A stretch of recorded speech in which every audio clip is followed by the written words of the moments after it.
Sindrella. Once there was a gentleman who married for his second wife the proudest and the most haughty woman that was ever seen. She had, by a former husband, two daughters of her own humor, who were indeed exactly like her in all things. He had likewise by another wife a young daughter, but of unparalleled goodness and sweetness of temper, which she took from her mother, who was the best creature in the world. No sooner were the ceremonies of the wedding over, but the mother-in-law began to show herself in her true colors. She could not bear the good qualities of this pretty girl, and the less because they made her own daughters appear the more odious. She employed her in the meanest work of the house. She scoured the dishes, tablets, etc., and scrubbed Madame's chamber and those of Mrs. your daughters. She lay up in a sorry garret, upon a red straw bed, while her sisters lay in fine rooms with floors all inlaid, upon beds of the very newest fashion, and where they had looking-glasses.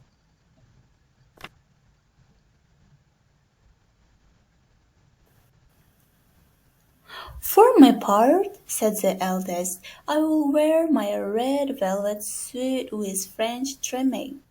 And I, said the youngest, shall have my usual petticoat, but then to make amends for that, I will put on my gold-flowered mantle and my diamond stomacher, which is far from being the most ordinary one in the world. They sent for the best tire woman they could get to make up their hair dresses and adjust their double pinners, and they had their red brushes and patches from Mademoiselle de la Poche.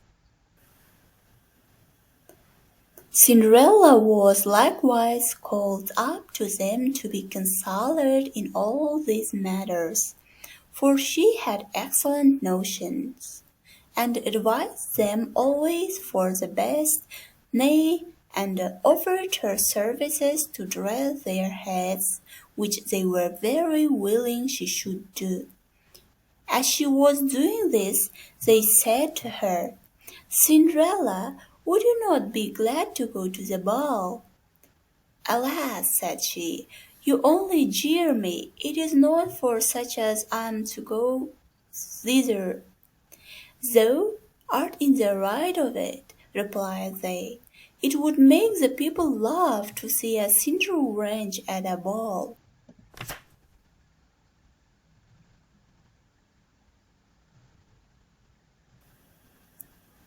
Sindrella went immediately to gather the finest she could get, and brought it to her godmother, not being able to imagine how this pumpkin could make her go to the ball. Her godmother scooped out all the inside of it, having left nothing but the rind, which done she struck it with her wand, and the pumpkin was instantly turned into a fine coach, gilded all over with gold. She then went to look into her mouse-trap, where she found 6 mice, all alive, and ordered Cindrella to lift up a little thin trap-door, when giving each mouse, as it went out, a little tap with her wand. The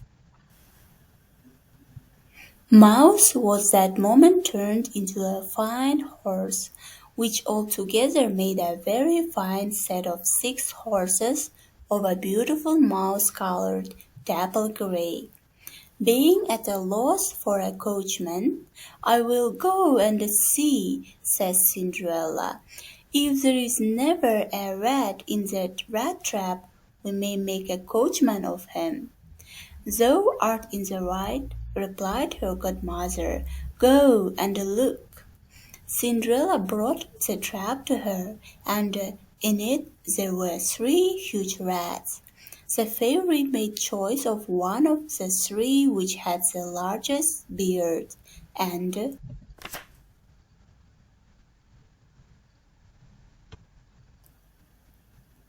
would be a pumpkin again. Her horses mice, her coachman a rat, her footman lizards, and her clothes become just as they were before. She promised her godmother she would not fail of leaving the ball before midnight. And then away she drives, scarce able to contain herself for joy. The king's son, who was told that a great princess, whom nobody knew, was come, ran out to receive her. He gave her his hand as she alighted out of the coach, and led her into the ball, among all the company.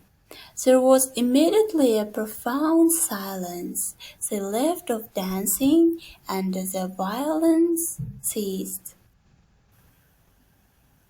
to play. So attentive was everyone to contemplate the singular beauties of the unknown newcomer. Nothing was then heard but a confused noise of, "Ha, how handsome she is! Ha, how handsome she is!" The king himself, old as he was, could not help watching her, and telling the queen softly that it was a long time since he had seen so beautiful and lovely a creature. All the ladies were busied in considering her clothes and headdress, that they might have some made next day after the same pattern, provided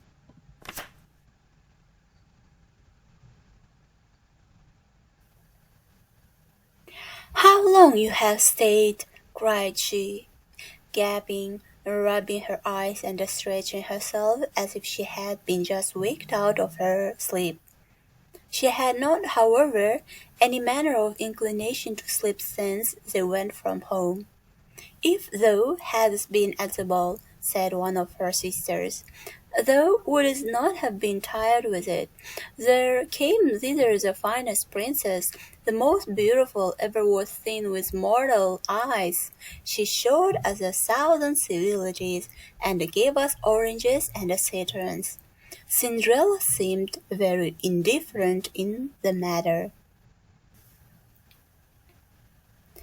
Indeed, she asked them the name of that princess, but they told her they did not know it, and that the king's son was very uneasy on her account, and would give all the world to know who she was. At this Cinderella, smiling, replied, "She must then be very beautiful indeed. How happy you have been! Could not I see her? Ah, dear Miss Charlotte, do lend me your yellow suit of clothes which you wear every day." "Ah, to be sure," cried Miss Charlotte. "Lend my clothes to such a dirty cinder wench as thou art. I should be a fool."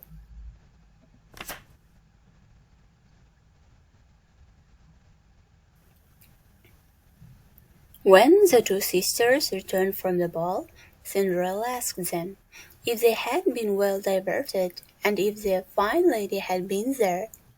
They told her yes, but that she hurried away immediately when it struck 12, and with so much haste that she dropped one of her little glass slippers, the prettiest in the world, which the king's son had taken up, that he had done nothing but look at her all the time at the ball, and that most certainly he was very much in love with the beautiful person who owned the glass slippers. What they said was very true, for a few days after, the king's son caused it to be proclaimed by sound of trumpet that he would marry her whose foot the slipper would just fit. They whom he employed began to try it upon the princesses, then the duchesses, and all the court, but in vain. It was brought to the two sisters, who did all they possibly could to thrust their foot into their slipper, but they could not effect it. Cindrella, who saw all this, and knew her slipper, said to them laughing, "Let me see if it will not fit me." Her sisters burst out a-laughing and began to.